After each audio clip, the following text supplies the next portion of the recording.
Well, good evening to all of you. It's fantastic to have so many of you online tonight, and it's fantastic to have Neale and Dolf on board. Really, it's something that we've been trying to do for a hell of a long time, and so well done to Neale for organizing it. As you all know, that Neale is putting together the Wealth Masterclass, which is the number one event for the entire year when it comes to wealth, investment, growth, property, etc. It's been sponsored by Wealth Migrate and IPS, and obviously Real Estate Investor Magazine are the people actually putting on the event. So we're really excited tonight to have the opportunity to actually ask Dr. Dolf de Roos some of the questions, some of the lessons, some of the things that he's actually learned over the last 5 years in terms of the global financial crisis, and then how he puts that together with all his experience in both property and international property. So without further ado, it's my honor and privilege to actually welcome Neale, who's the editor and owner of Real Estate Investor Magazine. Neale, great to have you online tonight. No, great, Scott. Thank you very much. Good evening to you all. I think in for a great evening tonight. As Scott said, we've been talking about this for a very long time, and we want to bring you the best of property investment, the best of property knowledge that we've got right here in South Africa, so that we can start looking global. And we're very happy to be working with Scott for a number of years as with IPS and Wealth Migrate. In particular with our Wealth Masterclass, which is coming up on the 5th of September in Cape Town and the 10th of September in Johannesburg. And obviously as a prelim to that particular event, obviously we've organized a series because we just want to give some people some insight as to what they can expect. And we've got Dolf here as well with us, and I think many South Africans actually know Dolf quite well, and I think Dolf's methodology in terms of how he does things resonates with a lot of South Africans. And with let me just give a little bit of background about Dolf. I think the first time when he came to South Africa was about 2008, and prior to that I met him about 2 or 3 years prior in New Zealand at a property investment conference. And as you know, Dr. Dolf de Roos is a global business and property investor. He was also a Rich Dad advisor for a number of years, for the Rich Dad, Poor Dad series, and wrote 15 real estate books, which I mean, it's very tiring, but it's the kind of knowledge that he has over there that's all locked up that he's going to share. Part of it is tonight. And Dolf originates from New Zealand, but he's lived in a number of countries and also invested in a number of countries, including Belgium, I know, for 6 years. He's lived in Australia. He now lives in Phoenix, Arizona for a number of years. And without further ado, Dolf, I think welcome to you onto the show, and we look forward to hearing from you and seeing you again at Wealth Masterclass 2013. Well, thank you so much for your kind words, Neale. Thank you, Scott. Pleasure to be here as always. And, my stance doesn't really change over the years. I still believe with a passion that real estate is, without exception, the most lucrative thing that you can invest in. Now, that's not to say that there are people who can say, well, hang on a minute, I've got a cousin and his dentist's aunt invested in whatever once, and she had a 3,000% return in 4 weeks. I know these things happen, but they don't happen to the masses. I still maintain that if you take 1,000 investors at random and teach them whatever investment vehicle you want to teach them, and then also give me 1,000 investors chosen at random and I teach them real estate, that on average my 1,000 will do better than the other 1,000. Not because I'm a better teacher, it's got nothing to do with it. It's simply because real estate in general lends itself to wealth creation far better than most other investments. One of the biggest differences, of course, is that with real estate, you don't need to have all the money. Banks are somewhat reluctantly now, but they're still willing to lend money for you to buy real estate, whereas they won't lend you money to buy gold or oil or futures contracts or options contracts. Again, in general, I know there's always the odd person who has so many billions in his account that the banks are willing to lend him 10 million a week or something. So we're talking in general. So it's just why I still love it. Now, it's been a very difficult message to sell for the last 5 years, because with the global financial downturn and the devastating roll-on effects on real estate, it just hasn't been a sexy topic. It hasn't. So the number of events that people could run around the world and did run around the world, the number of products that were sold in terms of books and software and CD courses were decimated. And the irony, and this is the irony of all ironies in my my mind, is that even though product sales went down dramatically, it was actually a better time to buy in the last 5 years than in probably the 50 years leading up to that time. But that's a very, very tough message to tell people, because when jobs are being lost left, right, and center, when real estate values are down in some parts of the world 10, 15, 20%. In my part of the world here in Phoenix, gosh, there were suburbs that went down 50 and 60%. And of course, when there's a downturn, people think there'll be no end to it. You could tell them, well, listen, it's just part of a cycle. It's going to turn around again. People couldn't or wouldn't hear that. So I'm excited to be on the call, because I think finally, you know, the timing's right for people to listen to reason and say, okay, well, maybe the markets will recover. They certainly are recovering here in the States. I know that in South Africa at the moment, we can get onto this in a moment, you know, you've got a bit of a hit with your rand at the moment, but that's another compelling reason why you shouldn't have all your eggs in one basket. And I know for a fact that in South Africa, most people have all their investment dollars or rand in South Africa, just like here in America. Something like 99% of Americans, if not more, have all of their investment assets denominated in US dollars and invested here in the US, and it just doesn't always make sense. Anyway, they're the sorts of things we can get on. So yeah, pleasure to be here. Dolf, it's interesting what you say, because I always say that to South Africans, you know, they think it's a negative to invest out the country, and they've got that saying, "Fair van jou goed na aan jou skade," which I apologize, I'm a Durban boy, but long story short, you know, I always say, well, it wouldn't have been very clever if you had all your money tied up in residential property in America in 2007. You know, diversification across asset classes, countries, and currencies is something for the future, you know. Well, that's very true. And of course, there are those investment advisors who say you should be diversified in everything. A little bit of futures, a little bit of options, a little bit of commodities, a little bit of hard metals, a little bit of real estate, a little bit of this and that. Meaning if you have $1 million, you should have the dollar in 1 million different industries. Well, if you do that, you might as well just take a futures contract on the economy, because if the economy does well, your million investments will do well of $1 each. And if the economy does poorly, it'll do poorly.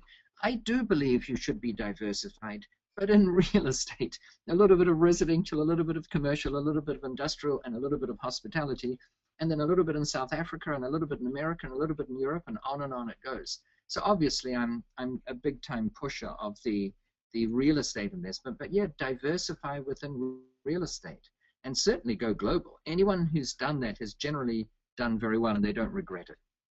Well, I mean, I think, Dolf, right now, a lot of people are sort of feeling the pinch. I mean, there is some negativity because of, you know, where the rand is right now, and it's in a very volatile point, because this morning it actually hit at 10 rand 50 to the US dollar.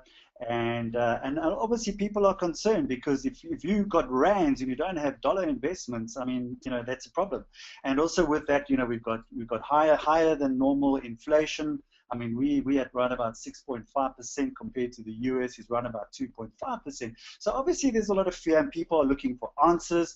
And you know, I say take control of your own economy, and I'm sure you agree with that as well, Dolf. You know, if they had invested a number of years, well, you say within this last 5-year period, they could have been in a much better position.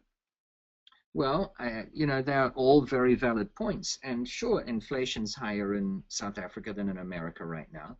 And the rand is low, meaning if you were to make an investment outside of South Africa now, it's going to cost you more rand than it would have a year ago. But you've also got to look at long-term trends.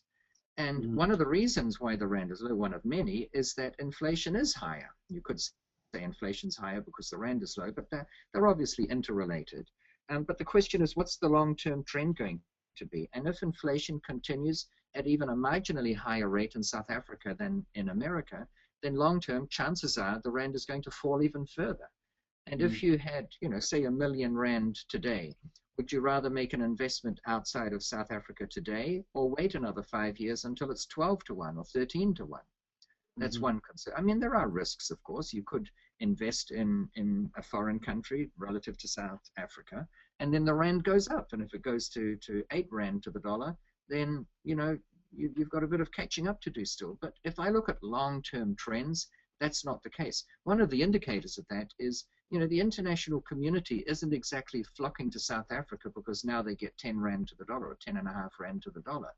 Even though they get more bang for their buck right now, or more real estate for their US dollar investment because they get more rand, that's not a sufficiently compelling reason to jump into that market. There are so many other things to do. What are vacancy rates and occupancy rates? What are long-term trends? What's the tax structure? How does your real estate fare construction-wise? Are there natural disaster zones like, you know, hurricane zones, earthquakes, landslides, you name it? All those things go into the melting pot, but the evidence shows that the international investment community is not flocking to South Africa. And if that's the case, then it raises the question, why would anyone in South Africa invest all of their investment rand in South Africa? Just a matter of interest, because obviously we've gone through a very interesting period over the last 5 years. I actually read your book, Dolf, at the age of 19, Real Estate Riches, and you were the first person that I found that actually invested internationally, and it really fascinated me, the whole principle of property and international property investment. And what, you know, Neale and I discussed tonight was how we could actually say, you know, it's all. I mean, your book is it's stood the test of time. The principles in there will continue to stand the test of time. And what you taught in that book, you know, I always say to people, if they want to learn about real estate, it's the very first place to start, because nothing has changed with the global financial crisis. But what we wanted to achieve tonight was to say, well, right, what are some of the lessons that you've learned, you know, and in terms of an update, if we want to call it that. And I'm sure, Neale, you will agree with me, because it certainly fascinates me, and I'm sure, Neale, it fascinates you and your readers, in terms of, yes, there's the fundamentals of property, yes, there's the principles of property, but also what's changed. You know, and I can see here Ronnie Forst is asking if there's sound. I'm having no problem with sound. I don't know, Dolf or Neale, or if anyone else can just let us know if there's any problems with sound. Okay, I can hear. I'm hearing you guys very clearly. Crystal clear. I'm not quite sure. Jan Overkirk has said that the rand has lost 1,100% against the US dollar since 1980, which is pretty interesting. But I think let's get into it in terms of some of the 10 lessons, and in terms of what Dolf can teach us. And the first question, Neale and I are going to bounce questions. I'll ask the first question, and then Neale can answer the second one. But what are the three biggest lessons you've learned from the global financial crisis, Dolf? You know, we've all learned a hell of a lot. It's been a tricky period, but equally so, it's also been a period where a lot of people have made a hell of a lot of money. And obviously, a lot of people have lost a lot of money. And so there's been tremendous lessons learned. What were three of the biggest lessons you learned through the last crisis? Oh, gosh, there are so many more than three, but let me try and hit on three of the big ones. Firstly, even though I'm aware that things go up and down, I don't expect real estate to go up uniformly and linearly, and I don't budget on that happening. But I was astounded by the amount of downturn, by the size of the downturn, especially here in the United States. I had not figured that it would come down, you know, in some cases 50, 60, 80%. That is just an astounding downturn, and it sucked the confidence out of everything. So that's the first big lesson. Now, will it happen again in the next 5 years? I mean, chances are no. Just like, you know, once a city, for instance, has had a big earthquake, the chances of it receiving another one that big is pretty small, but you never know. You know, mathematically, they're known as a Poisson distribution, after the guy who talked about them. And so you just never know when it's going to happen, but you shouldn't be flummoxed by it. They happen, and that's the case. But because the market wasn't expecting it, the market overreacted. And I think many investors overreacted. The second big lesson is that, you know, banks who around the world were doing somewhat silly things, and I don't want to talk too disparagingly of them, because I believe that they are great partners in my real estate investment philosophy and implementation. Even the tagline of the book that you had on the screen a moment ago, Scott, was how to become rich using your banker's money. So I'm dependent on bankers. So I'm always very grateful for the fact that bankers are willing to put most of the money up for me to make acquisitions, but they don't want their name on the title other than on the mortgage document. But I mean that if the property doubles in value over the next 10 years, then they don't want a slice of that doubling. They're just happy with their interest rate. So I see them as great partners, but I'm stunned at the reaction they had. I mean, they changed their lending rules and propensity from being very liberal and to ridiculous extents. Here in the States, for instance, we had no docs lending, meaning you don't have to have any supporting documentation to show why you can afford that mortgage. You know, you could say, yes, you want a $3 million mortgage and you have $500,000 of income to cover the interest, and they were happy with that declaration. Why would they be? Looking back? Well, everyone knew property values were going up in leaps and bounds. So even if you couldn't really afford the mortgage, they knew that in a year's time that $3 million building would be worth $5 million or 6 or 7, and you could sell and pay all the mortgage. So it became absurdly crazy. Well, now the pendulum has swung the other way. Now the second lesson is I didn't realize the banks would react this severely and change their lending criteria from being extraordinarily liberal to being so conservative that you wonder if they even really do want to lend you money. It's just gotten ridiculously tough. And this too shall pass, by the way, folks. Don't be put off by that. And of course, out of need comes, solutions. And what's that expression? Something's the mother of all invention. It does die in need. So one of the things.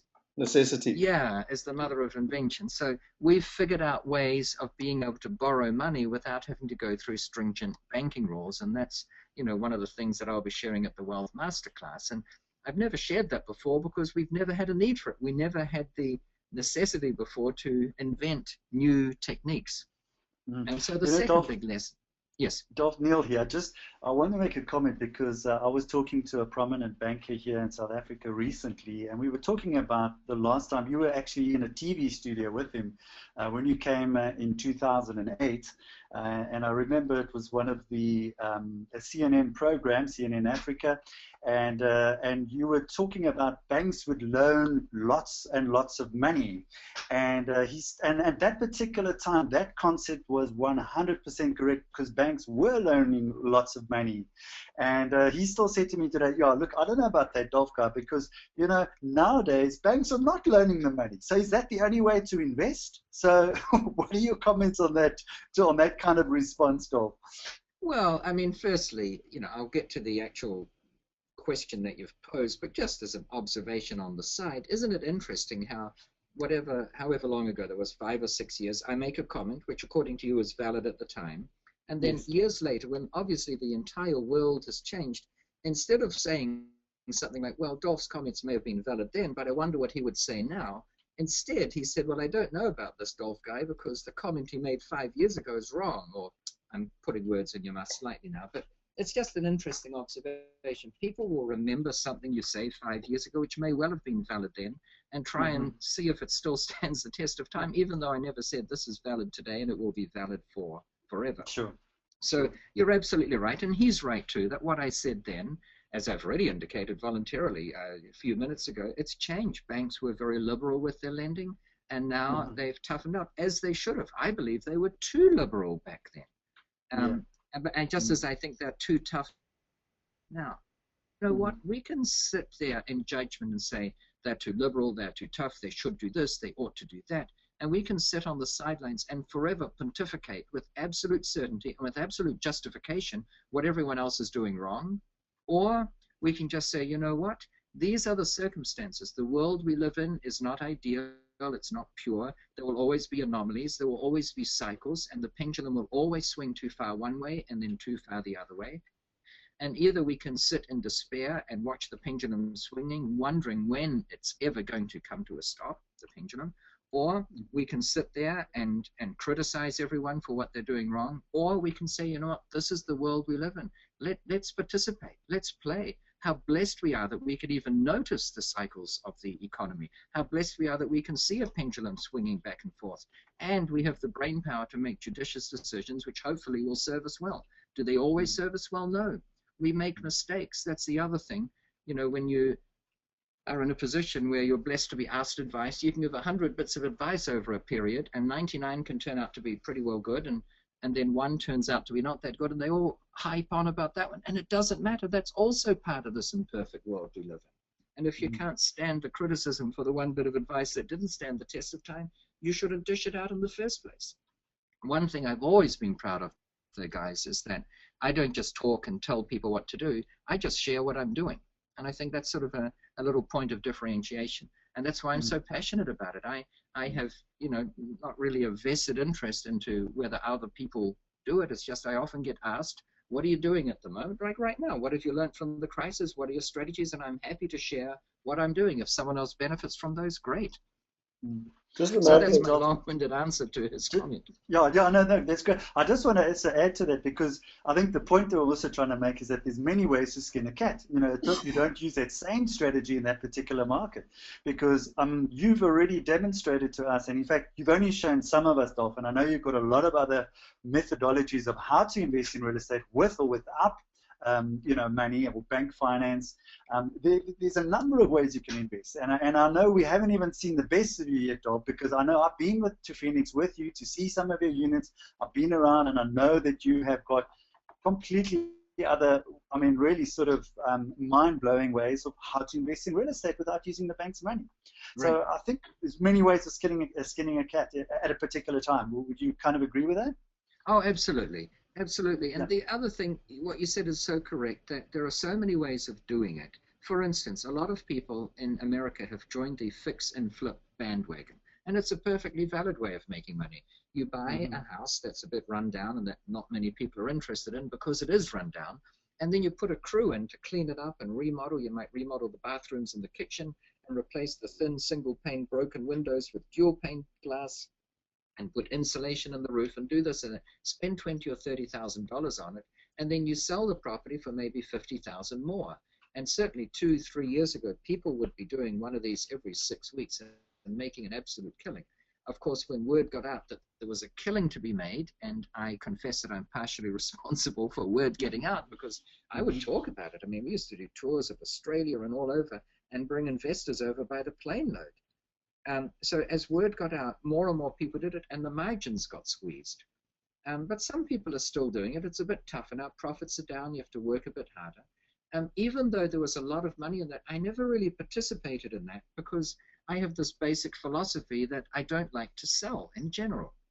So this whole fix and flip concept went against my philosophy of never selling. And I know a lot of those people did really well, but let me give you an example. Let's say they bought a property 3 years ago for $50,000. They spent another $20,000 on it. They're in it for $70,000, and they sold it for $100,000. That's $30,000 of pure, clean, great, wonderful, delightful profit. But they never made another cent from that property. Whereas people who at that same time bought that $50,000 property, and even if they spent $20,000, they're in it for $70,000. Those properties are now worth $180,000, $200,000. So by not selling it and not cashing in on your $30,000 profit, which by the way is taxable because it's what you do for a living, it's income, they would now be sitting on say $180,000 of non-taxable capital growth. And you might say, well, it's tied up in the property. That doesn't do you any good. Well, you can borrow against it. You know, it's equity. It's real.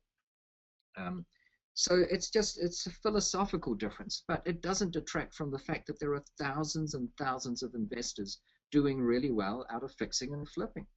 And some have the philosophy that they need a bit of cash flow, so they might fix and flip 2 and use the profits from those 2 flips to buy another one, and then they'll do another 3 and keep 1, and 3 and keep 1. So there are so many ways of doing it, and it doesn't really matter. No one way is better than another. It's just we all have different styles and ambitions and energies. Some people have a lot of cash and little time. Some have little cash and a lot of time. Some have a rich uncle who'll say, well, listen here, Sonny Jim, I'll fund it, but I want 50% of the profit, and they're up and running. Others don't have an uncle like that. I certainly never had one. So we have to find different ways of raising capital. And they're all valid ways of doing it, though. And the trick is, it's not to find the best way. There is no best way. The trick is just to join the market. The worst thing is to look back in 10 years' time and say, man, I should have listened. I should have done something, anything. Any of my friends who did something, a few got burnt, but most did well. That's kind of a situation you don't want to find yourself in my view. Guys, just a quick question, Neale, before we move on to the second question. I want to make sure that everyone is awake and listening.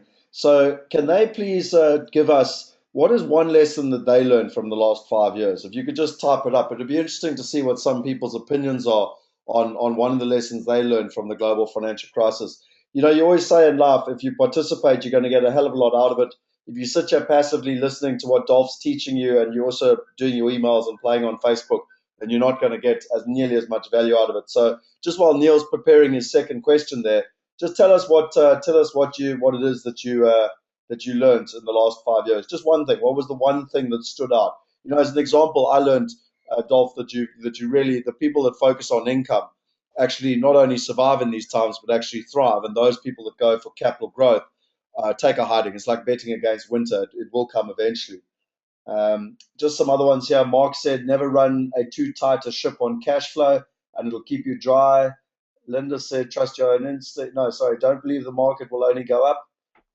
Trust your own instinct. Shortfalls are big killers. There are great opportunities, but one could not take advantage. So thank you for everyone. Rob said the wheel always turns. Oh, maybe not Zimbabwe yet. Brian says the property value is irrelevant. It's rental stream. So Brian and I agree.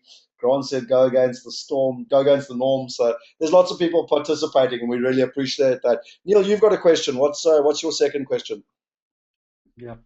So Dolf, I think it's the one surrounding mistakes, making mistakes, because nobody's perfect out there. We learn a methodology, we put it into action, and kind of what mistakes have you made that in hindsight seem really obvious? I mean, because sometimes somebody gets into a position where they jump into the property, they start buying, and they kind of missed a step or two. So what mistakes maybe that you can, we can learn from you in particular, Dolf, that maybe what you made that, maybe which possibly just seemed like an obvious kind of one that was an oversight? Oh gosh, there are so many. But firstly, I want to, give the preamble to it that we all have this notion that making mistakes is bad. And, I prefer not to make mistakes to making them, but we're taught at school, don't make mistakes. In fact, when you did make a mistake at school, in days gone by, you'd be wrapped over the knuckles or made to write lines or made to stand in the corner, and making mistakes was bad. And of course, when you make mistakes often enough because you're trying things, you get it wrong, and then you get this wrong, and then you get that wrong, and then you hear kids say, well, I'm just not good at this. And then they stop trying. And it not only stops their enthusiasm, it actually breaks their spirit. And we have this whole notion in our schooling system, and don't forget, we're at school for a great proportion of our waking hours, and we're under the influence of strangers, teachers, who have this notion that making mistakes is bad, and it really breaks our spirit to be entrepreneurial.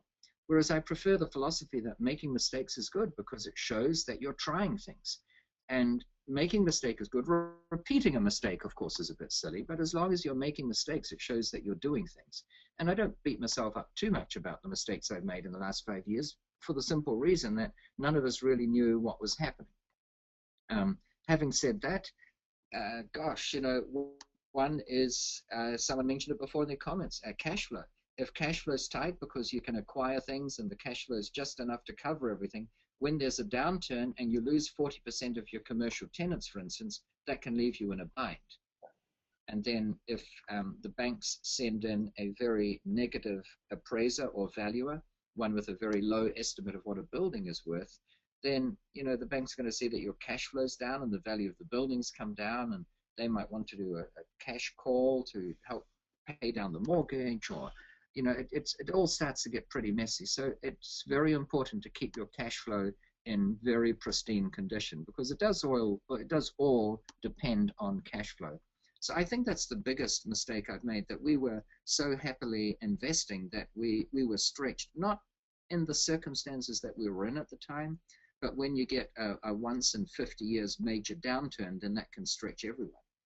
Now, again, it's not all bad, because here in the States especially, the number of foreclosures or redemption sales or mortgagee sales, whatever you want to call them, and they were phenomenal. I mean, here in Phoenix alone, at one stage we had 94,000 homes that were going through a foreclosure process, with many more backed up that hadn't even been processed to the point where they got on that list.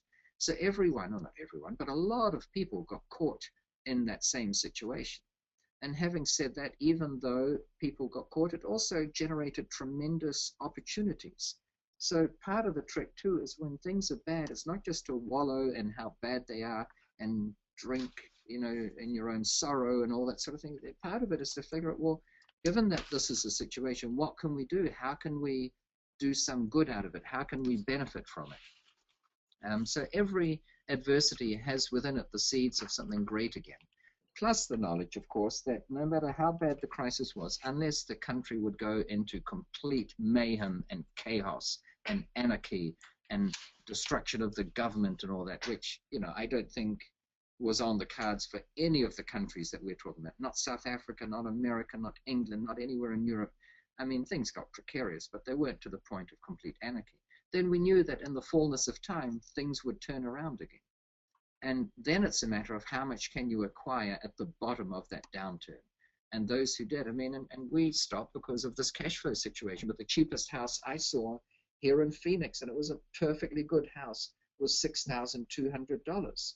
And that's US dollars, so, you know, about 65,000 Rand or whatever, for a house in Phoenix. And it had a floor and walls and a roof and windows and doors and door. I mean, it had everything. And even looking back now, I kick myself and think, well, surely I could have done something to acquire that.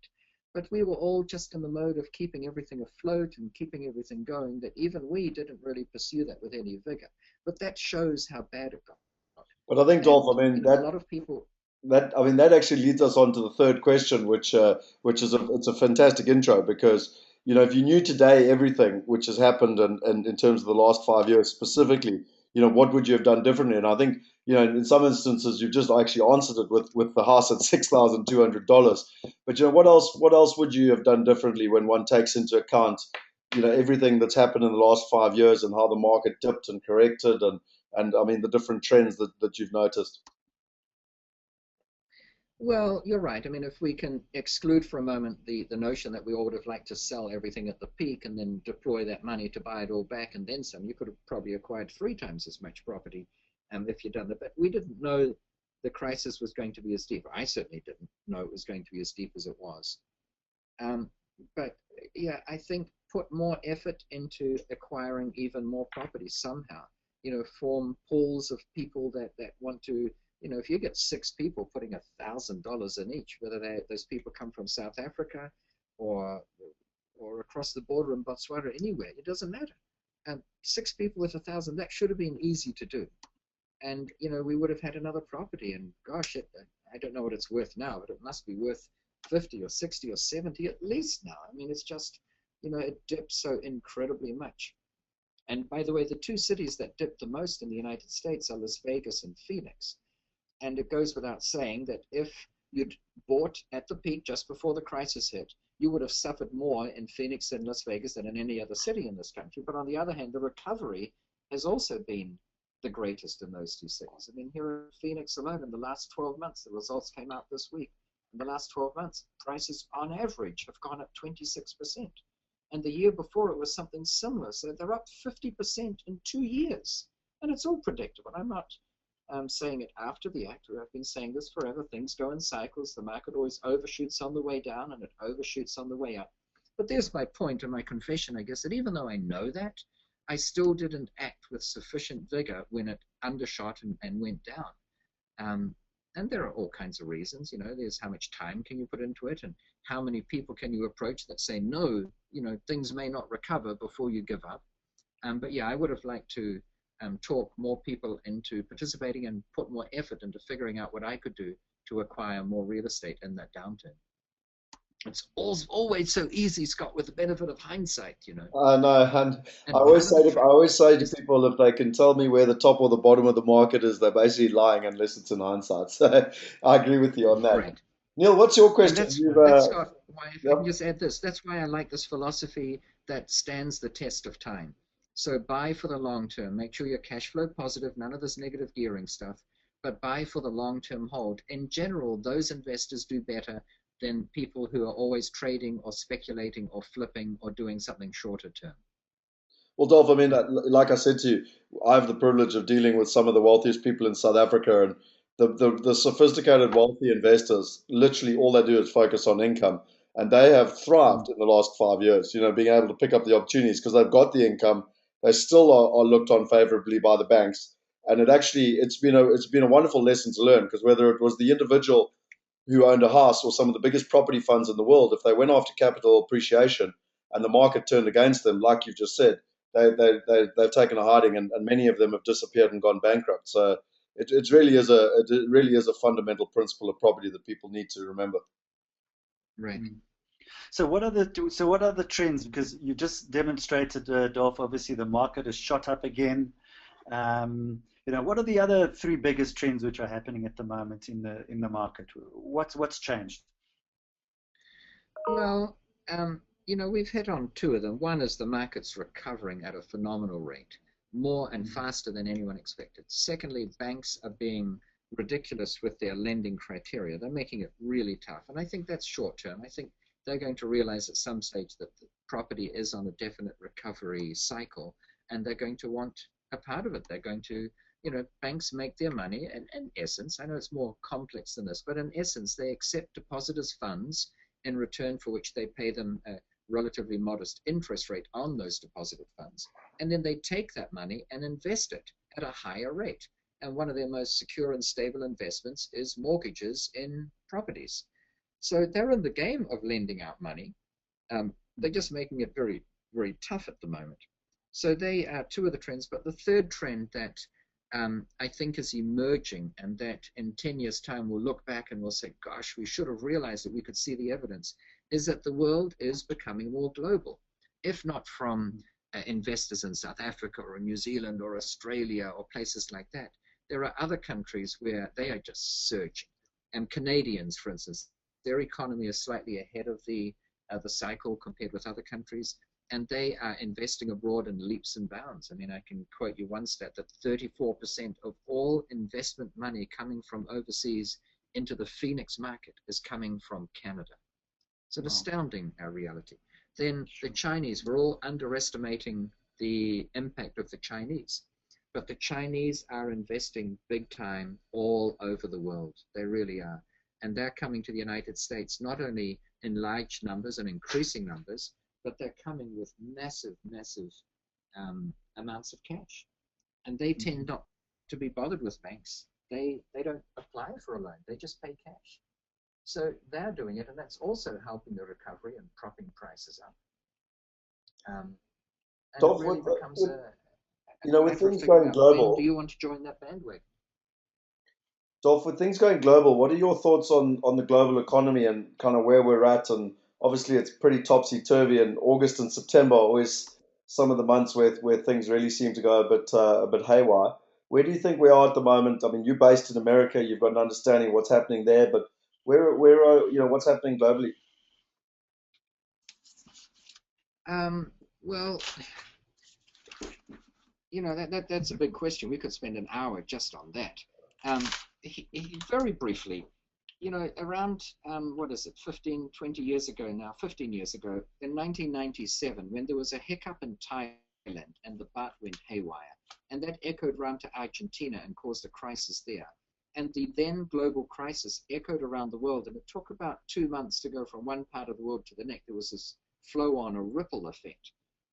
And the trend now with the global crisis is because the world is getting ever more interconnected. There are more travel routes between different cities. There are faster aircraft, bigger aircraft, more connections. We're more connected in terms of the internet. I know it existed 15 years ago, but look at the impact even of Facebook and Twitter on the Arab Spring uprising in you know, Libya and Tunisia and all that sort of thing. That the world is becoming a faster paced place. So I think it's fair to say that world crises are more in sync. They don't take 2 months now to ripple through to another region. When one country coughs, the other one catches cold, so to speak, and it's almost instantaneous. But having said that, some countries are more prone and more vulnerable to a downturn than others. For instance, I was just in Norway, and you know, very few people venture to travel there, but they've discovered oil fields in Norway and gas fields that they think are now the third largest in the world in terms of reserves and capacity. And most Norwegians are doing very well. They've got extraordinarily large benefits from the government. You know, it's a very modern place. They've got huge internet connectivity. And remember, internet connectivity is one of the prime indicators of how well a country does, because it enables so many other things. So I think two trends are happening from that. Some people are finding that Norway is a pretty good place to invest. And also, not that Norway has a huge population, but legions of Norwegians now, that almost rhymes without it intending to, are traveling and investing overseas. And I think this is a trend that's happening, that as countries reach certain milestones, they realize the benefits of going global. And I, of course, have been expounding this for a long time. Even in the book you showed before, Real Estate Riches, I think I've got a chapter on there where I talk about going global and the benefits, and how very often you have to counter criticism from your own friends and associates who will say, well, why are you spending our money, our South African money or Norwegian money, wherever you're from, why are you spending our money and benefiting another economy? Because they're so naive as to think that when you invest in another country, you're just sucking money out of your own country and benefiting the other country. Nothing could be further from the truth. In fact, when you invest overseas, you're often benefiting your own country more than the very people who would criticize you for doing so. And the reason, of course, is that when you invest overseas, ultimately you bring the rental income or the profits or the cash proceeds back, or when you sell, you bring your original investment capital plus the capital profits back to your own country. So there are, benefits unless you emigrate. Well, every country's got emigration going on. So that's a two-edged sword. So this global investing thing is the big trend that I think is starting now, and we've only seen the first vestiges of it. I think we've only seen 1% of global investing compared with what we're going to get, in the next few generations. And I'll make a prediction even here in the States, because so few Americans travel. I know many millions travel internationally to go on vacation. But the stark reality is that only something like 17% of Americans have a passport.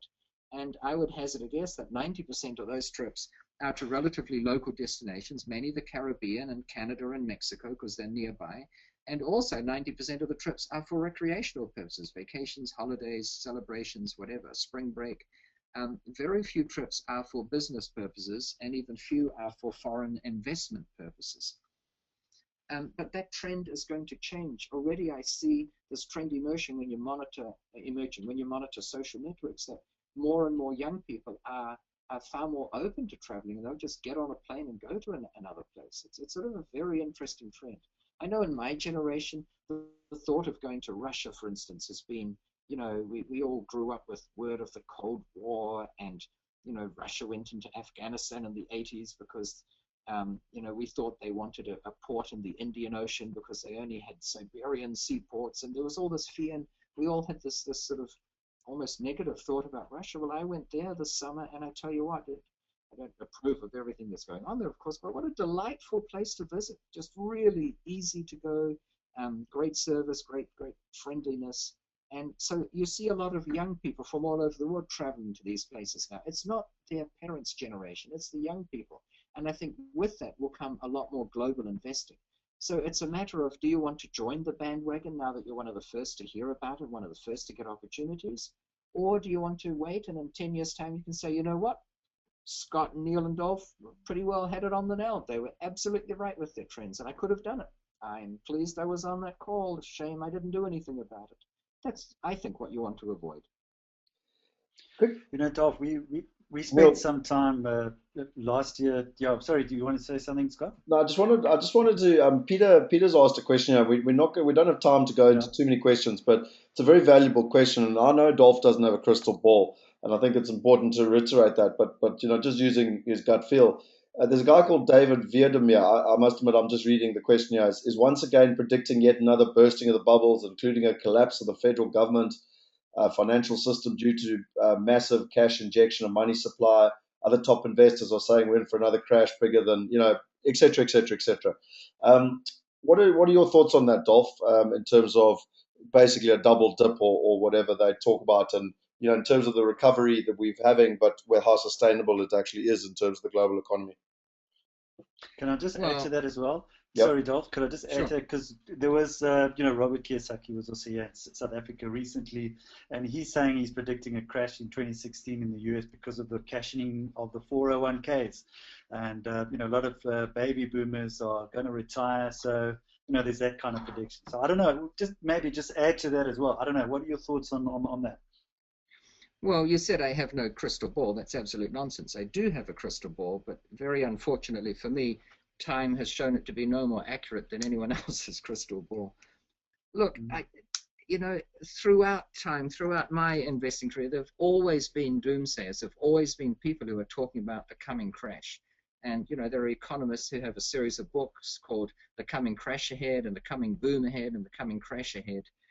And occasionally, people will say, well, see, this person predicted this 3 years ago, and everything he said became absolutely accurate. Well, a better question to ask is how many of their predictions became correct? Because if enough doomsayers predict a crash, eventually there will be one, and then anyone who predicted a crash around that time will be right. One of the best things you can ask them is, how are some of these people faring? If they were accurate in their predictions, have they cashed in on it? Or is most of their revenue coming from their predictions and not using their own predictions to influence their investing decisions?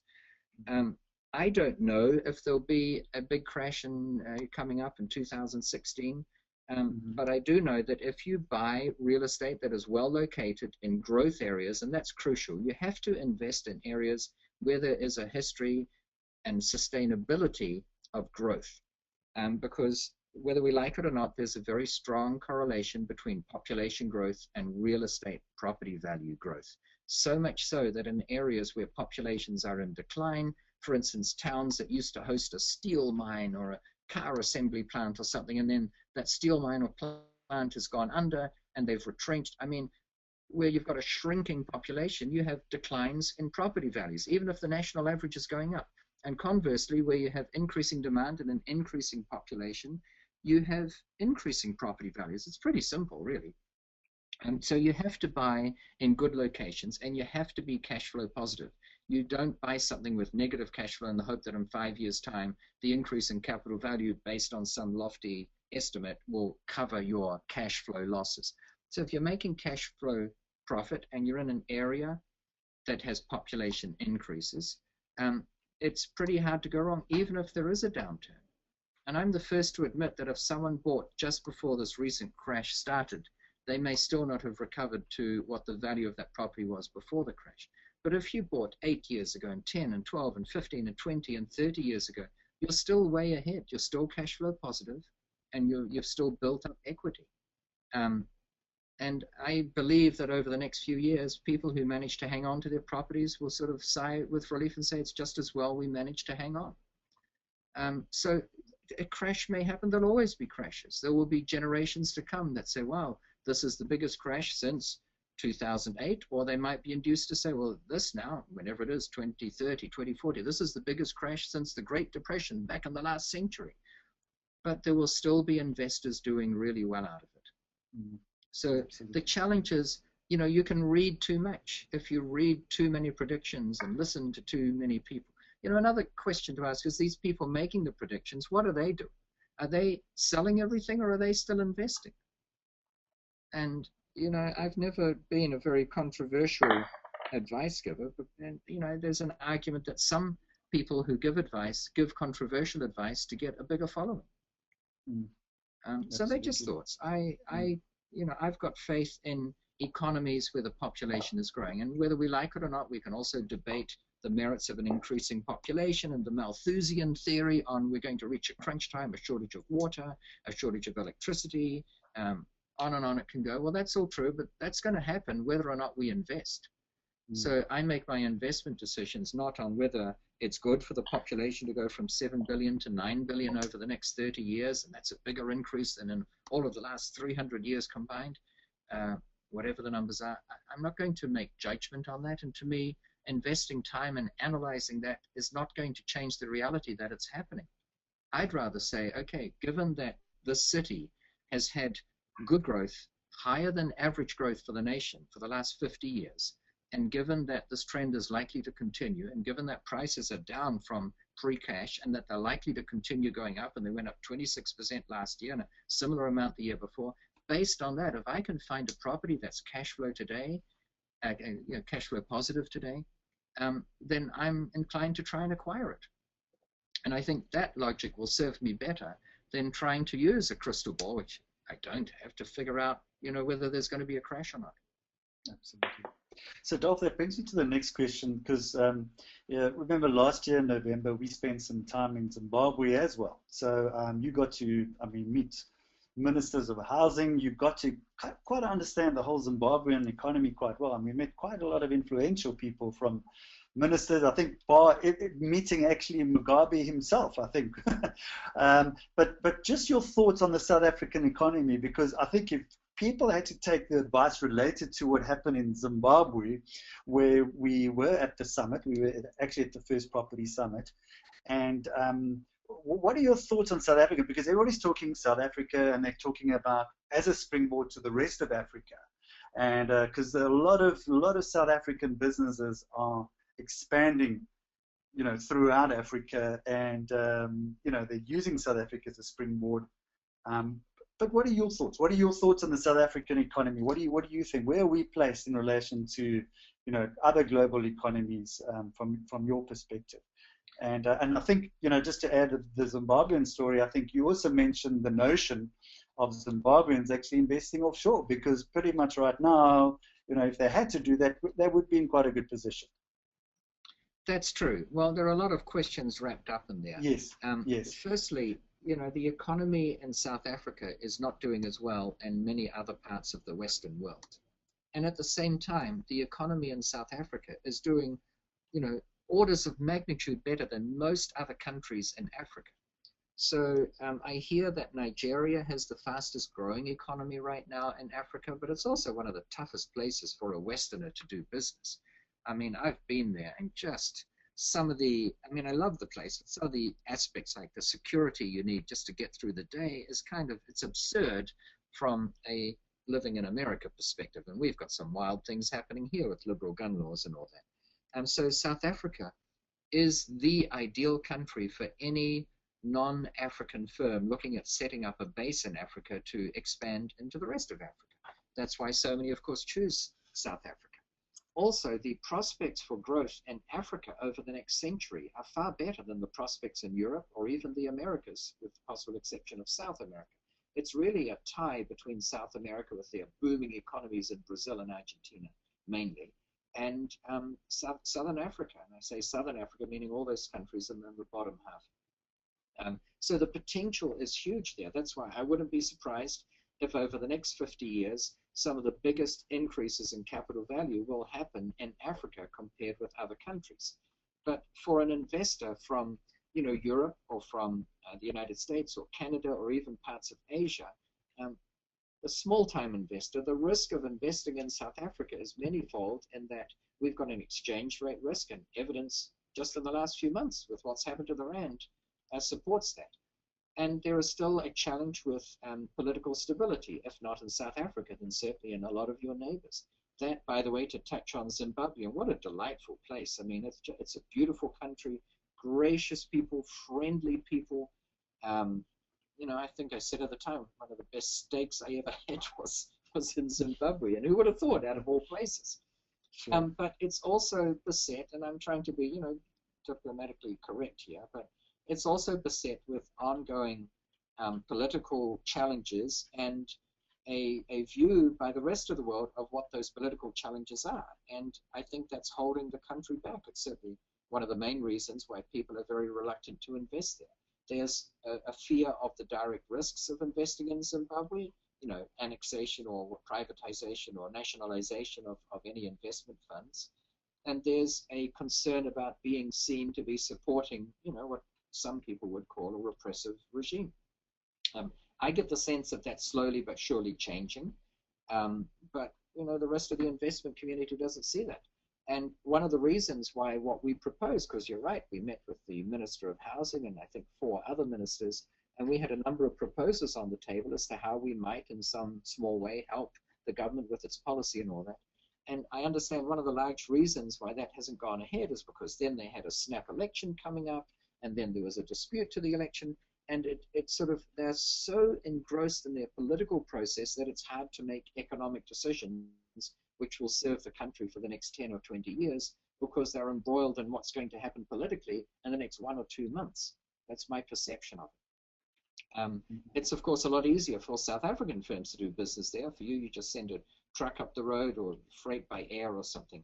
But when you're based in the States, for instance, to contemplate doing business there, it's tougher than doing business in Italy or France, for instance, or Norway.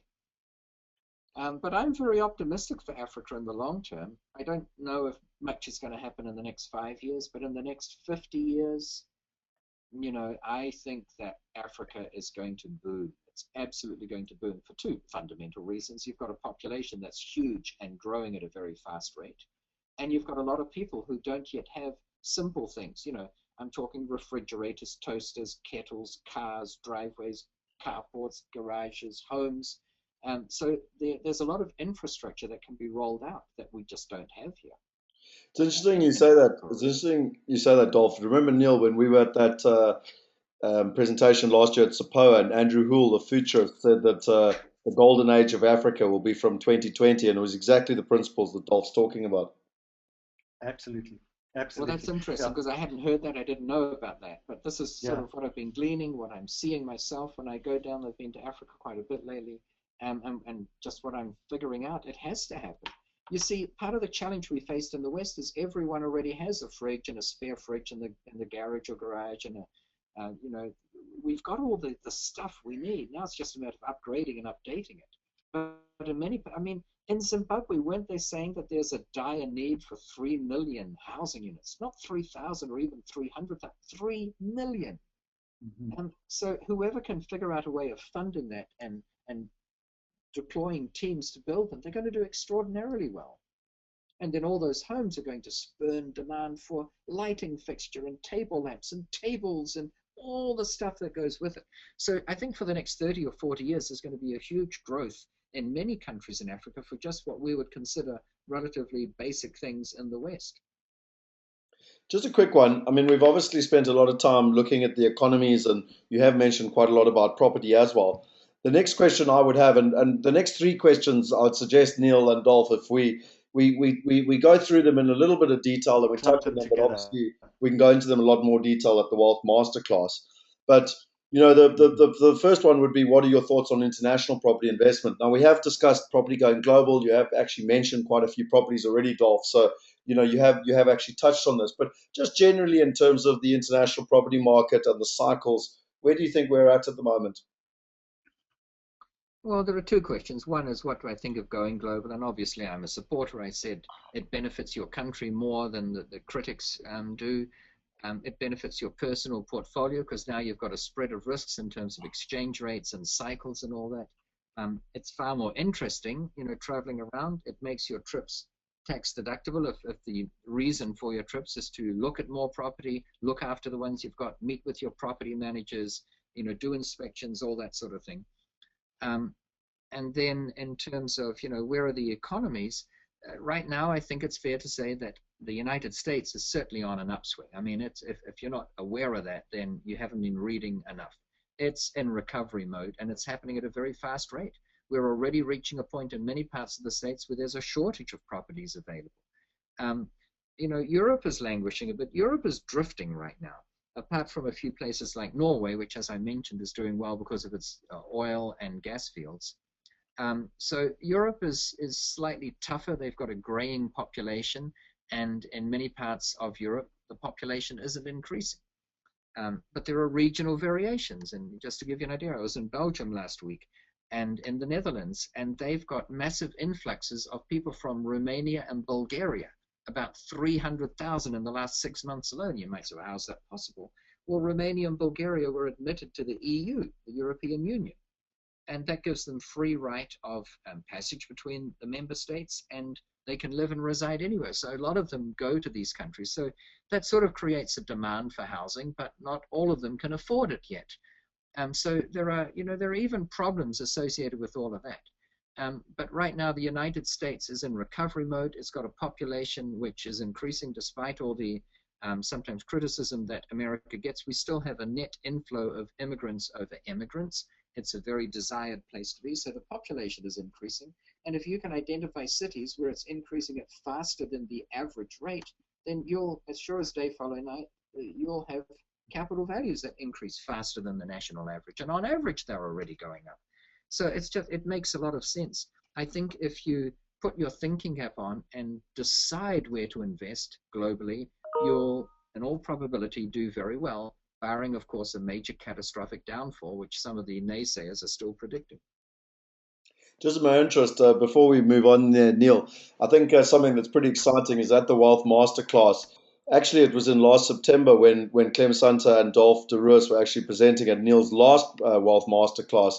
And we actually developed a system based on the fundamentals that both Clem teaches in his scenario planning and some of the fundamentals that Dolf has spoken about in terms of property.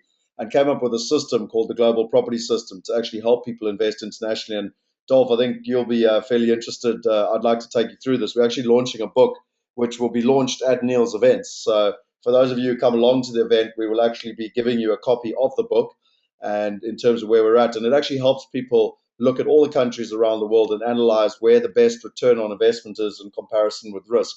Obviously, tonight we don't have enough time to go into it, but I just thought it would be appealing to let people know that by coming along to the event, they'll be able to get access to this knowledge so that they can make proper informed decisions versus guessing based on gut feel. Neale, what's your question?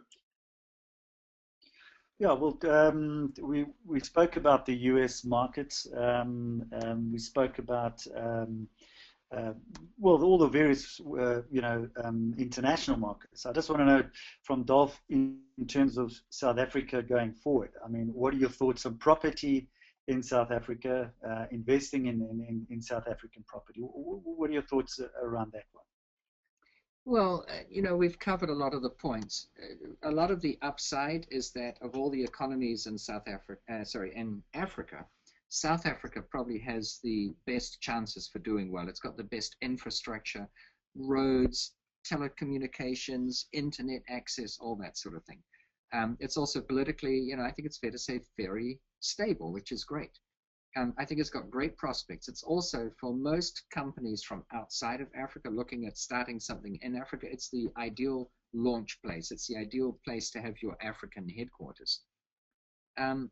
But I'm personally still concerned about the economy and the value of the rand, and without being offensive to anyone, I'm not actively looking at acquiring real estate in South Africa at the moment, and I'm kind of pleased I haven't done so, say, in the last year, because if I'd bought $1 million or 10 million rand worth of real estate a year ago, with the downturn of the rand, I would have lost money. If I had any capital growth at all in the time, it probably would have been negated by the drop in the value of the rand.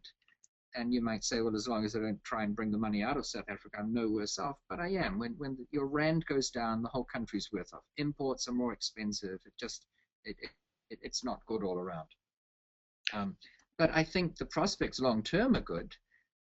So I'm not saying should you invest in South Africa or should you not invest in South Africa if you live there. I'm saying, is it smart to have all of your investments in your home country? And that's where I'd say no. If you've already got 9 properties in South Africa, don't buy your 10th one in South Africa. That's just my view. But I'd say that anywhere in the world. Just in my interest, Dolf, it's believe it or not, when you're having fun, time flies. We've been online for over an hour already.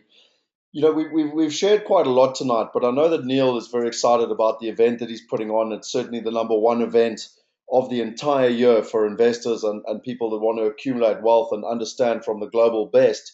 What is it that you're going to share? I mean, you've come out to South Africa. I was part of your events in 2008.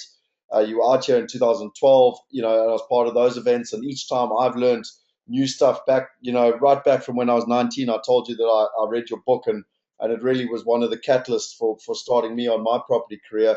What can people expect from the Wealth Masterclass? What is going to be different? What is the value in turning up and investing a day to learn from the great world leaders like yourself? Oh, well, thank you. Look, I'm going to be sharing tactics and techniques that I have learned over the last few years with this crisis. I think it's fair to say that a lot of people who know of me know my basic general investment philosophy. If nothing else, they can pick up one of my books and read it. And I'm sure no one wants me to get up there at the Wealth Masterclass and read from my books. They might as well read it in their own time at their own pace. But I'll be sharing things I learned, tactics, techniques of what you can do now in this recovery phase of the post-global financial downturn. Tactics that work really well and that you can apply anywhere, whether you want to apply them in South Africa or apply them in your investing outside of South Africa.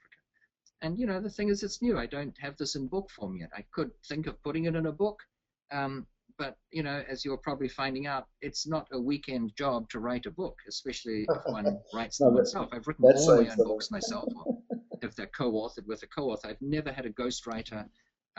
And so it takes a lot of effort. It takes 6, 8, 10 months to put a half-decent book together. and a lot of research, because everything you write down, of course, you have to make sure it's factually correct for obvious reasons. So I could do that, but no, the world's moving too fast, and I'm not sure if I want to take a big chunk of the next 10 months to put this in writing, because chances are by the time 10 months are over, the tactics will change a bit. So what you get by attending the Wealth Masterclass, from my involvement perspective anyway, is you get my current thinking, not thinking that's 3 years old or 8 years old, depending on the age of a book, but what I'm thinking and doing right now.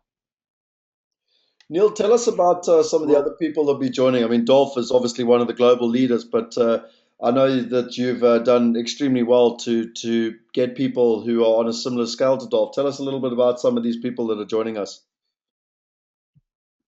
Well, geez, a similar scale. I think we've got a room full of A players.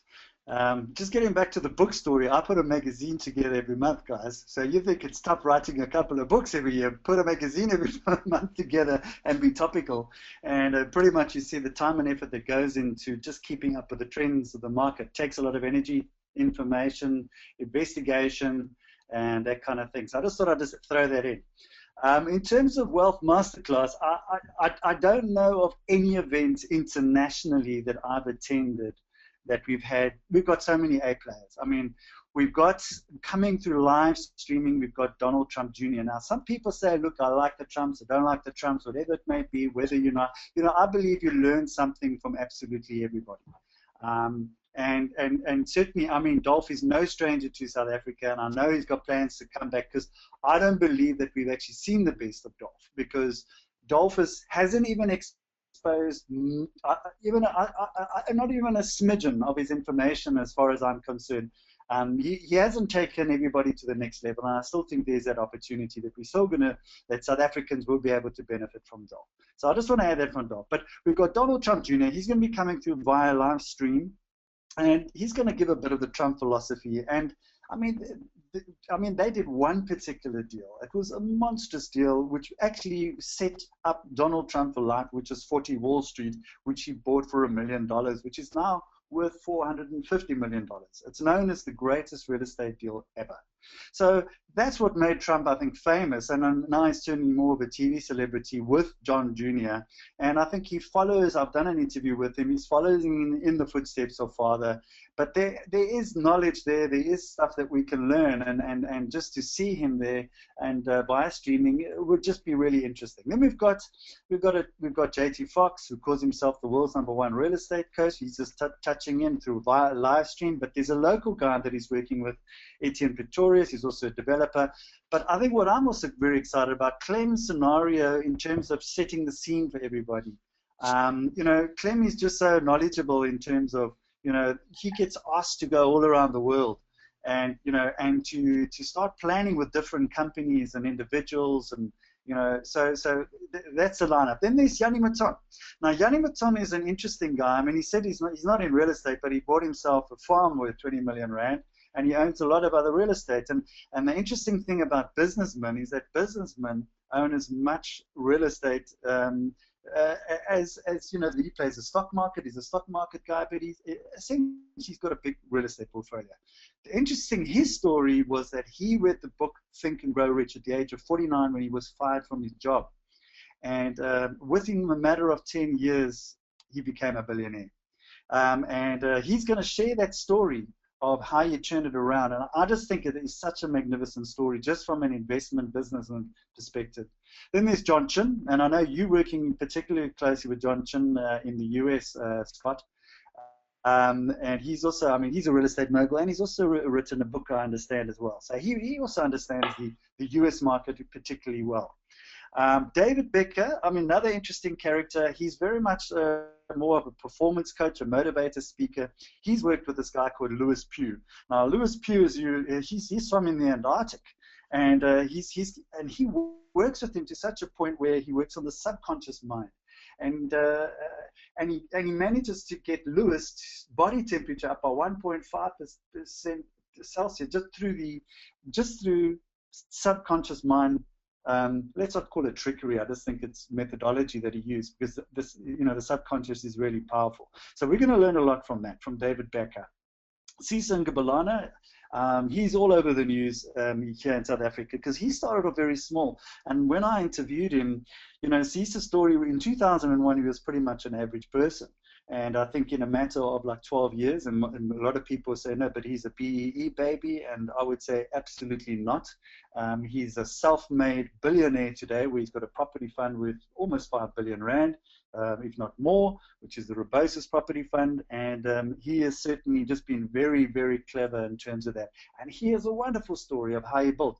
And it's such an interesting story about his father in 1948 in the apartheid years was actually in the Springbok rugby team, was selected and thrown out when apartheid was raw in 48. And that was his uncle. And or his grandfather. But just that whole story and how he built up, I think, is just an interesting story. We got Kate Moodley. She was also Neale, in South Africa Neale, Businessman of the Year. Neale, can I suggest? We got Gordon McKay. Yeah, sure. Neale, can I suggest? Obviously, I'm just conscious of the time here. I mean, there's some fantastic speakers, and all the information that you've got is actually on wealthmasteryclass.co.za. So everyone can go and see their pictures and read up on all the details. I mean, the whole purpose tonight was to just get a taste in terms of where Dolf is and the lessons he's learned. But really, obviously, the whole purpose is to come along, to the Wealth Masterclass. And I mean, just some of the other reasons that we'll actually be launching this book in terms of property going global. As I said to you, it is based on Clem Santa's scenarios and the 4-dimensional modeling system that we've come up with, the GPS system. So we'll be giving away a copy of that book. We'll be talking about the USA Investor Club and also our USA Buyers Trip. So we'll be explaining to people what they can do and how they can do it. I think the most important thing is from your side, Neale, is that the two dates are the 5th of November.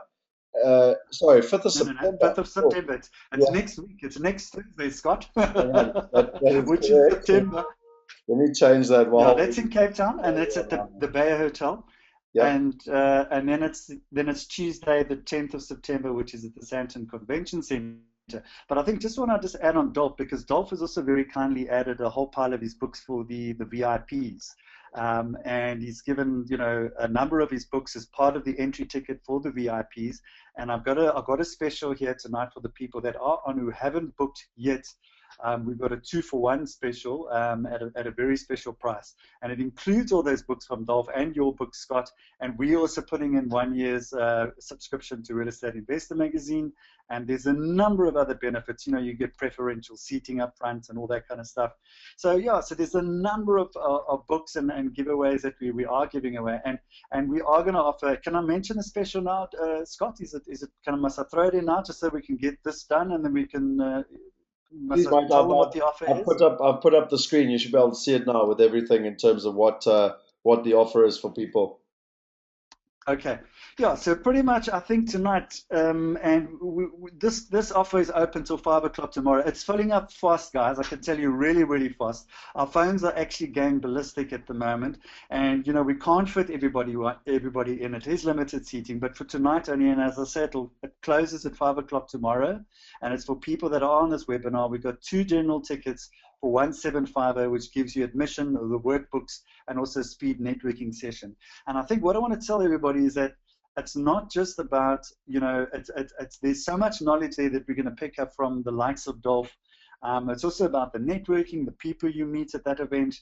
So there's really just so much knowledge going around, and also networking with the right people, being with billionaires in the room, being with the minds like Dolf, those kind of people, and sharing that knowledge amongst each other. It's just puts you in a different space completely. Okay, then the VIP tickets, we've got it also until tomorrow only for 2 VIP tickets. It's 3,750, which gives you 2 tickets, plus it gives you all the other books and subscriptions that we're offering as well, and we're only doing it for the people that are on the webinar. For those that have booked already, this 2-for-1 in special is only for those people that for up until 5 o'clock tomorrow. So, Scott, I don't know if there's anything else on that one that Just you want to add to. Andre's asked a question. He says, can one upgrade from a general ticket to a VIP ticket? Obviously, I think that's fairly valuable for everyone. Absolutely, you can. And what we will do is, if he does want to upgrade, whatever amount he's paid, we will just take the difference of what he's actually upgraded to.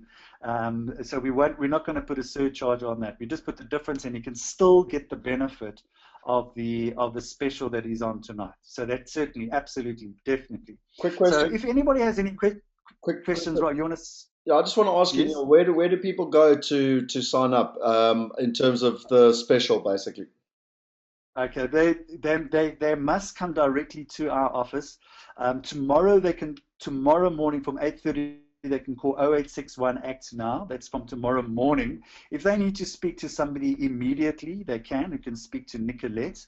Her cell number is 076-463-9405. It is on the screen. Or you can also send to Scott as well, or to Nicolette at realemedia.co.za. So Scott at ipsinvest.com or Nicolette at realemedia. So guys, look, I've never ever seen so much knowledge, just so much. And I know that Dolf is bringing his A game, and he's going to be spending a lot more time in South Africa as well. And in the future has plans to come back and spend a lot more time, because I don't think we've seen the best of him, which is not right, Dolf. So I think we look forward to seeing you a lot more here. And I know you plan on being here. I mean, even in Zimbabwe last year, I think it also deserves another return there as well. But so to guys, just to reiterate again, tonight only, it's a two for one special for the VIP tickets at 3750 and 1750 for 2 general tickets. There's the telephone numbers, there's everything. If you need anything, those are the numbers, and those are the email addresses that you can go to right now. Alternatively, if you want to see the video, it's on the www.wealthmasterclass.co.za. You can go onto that website. It gives you a lot of information, or you can just go onto the REIM website as well. Just a quick one. There's quite a few questions that are coming through, and also obviously questions that have happened all night on the webinar.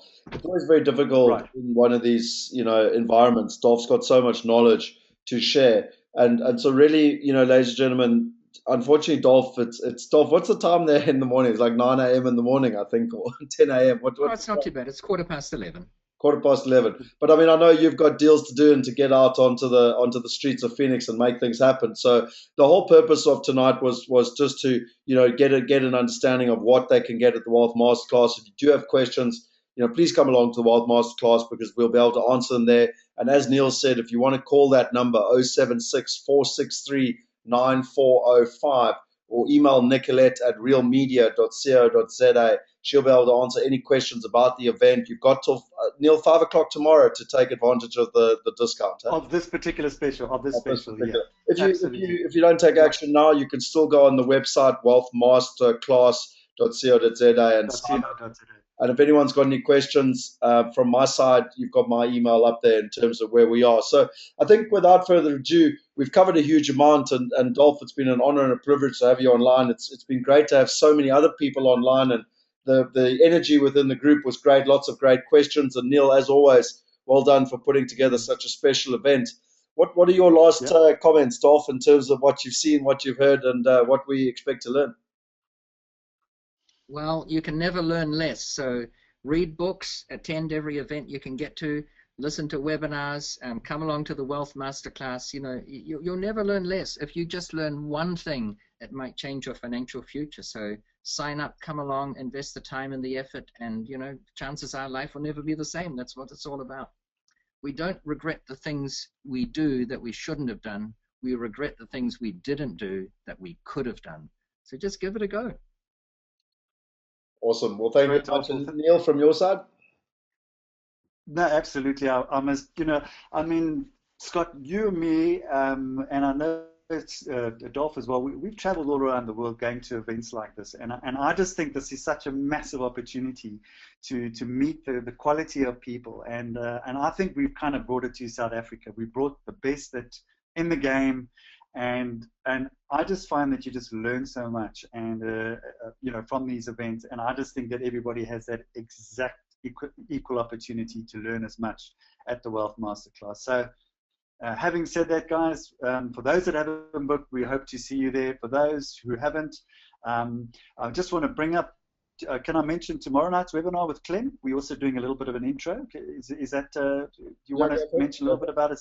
Yeah. So tomorrow night, same time, 7 o'clock on the webinar, there's a link. You can go to either the Migrate website, or you can go to Scott's website, which is ipsinvest.com, or Wealth Migrate Investments.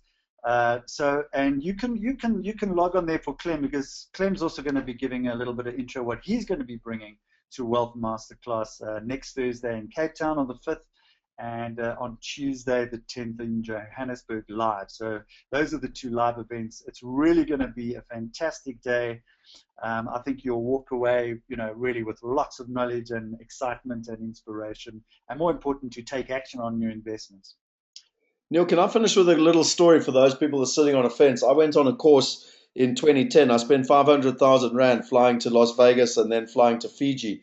And interestingly enough, I met a gentleman, and he told me that he learned how to make $30,000 in less than a month cash. And at the time, I had no idea how to do that. But just by meeting that person, it inspired me. And it took me 3 months to work out how to do it. And since then, I've been doing it on a regular basis. And I cannot explain to people the power of going to these type of events, learning from the best globally, and then not just learning from the people on stage, but actually learning from the people in the environment. Because if you hang around the best, it's only a matter of time until you become the best. And really, from my experience, that's why I've been on this long journey where I love going on courses. I've just come back from the Timbavati, etc., constantly trying to learn from people. And it's people like Dolf that inspired me and helped me build my portfolio right from the start. And so I would highly recommend people coming along, and we look forward to seeing everyone there. And once again, thanks for so many people being online. It's been great. Thank you very much, everybody. Thank you. We look forward to seeing you at Wealth Masterclass. Cheers, Dolf. Thank you very much. Cheers, Dolf. Thank you all.